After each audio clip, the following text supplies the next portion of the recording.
సిద్దిపేట జిల్లా దుబ్బాక మండలం అప్పనపల్లి గ్రామంలో ప్రభుత్వం ఏర్పాటు చేసిన వడ్ల కొనుగోలు కేంద్రాన్ని ఏపీఎం దాకయ్య ప్రారంభించారు.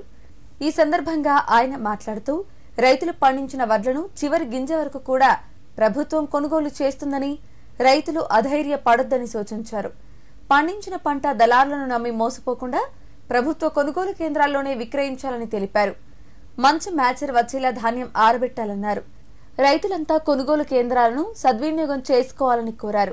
కార్యక్రమంలో MPO Narender Reddy, CC Anand, VOA Satyapal, VO Latha, AEO Chaitanya పాల్గొన్నారు.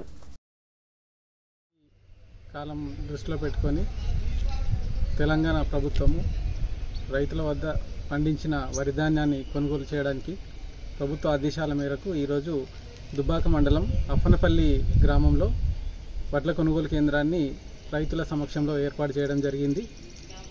రైతులందరూ కూడా బయట అమ్ముకోకుండా సెంటర్ దగ్గరికే వచ్చేసి మద్దతు ధరకు అమ్మాలని తెలియజేస్తున్నాను. ఇటు అవకాశాన్ని రైతులందరూ సద్వినియోగం చేసుకోవాలి.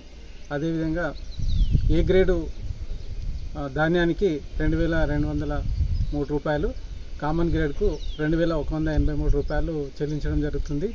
కావున నాణ్యతా ప్రమాణాలను పాటించి సెంటర్ దగ్గరికి ధాన్యాన్ని తీసుకురావాలని కోరుచున్నాము.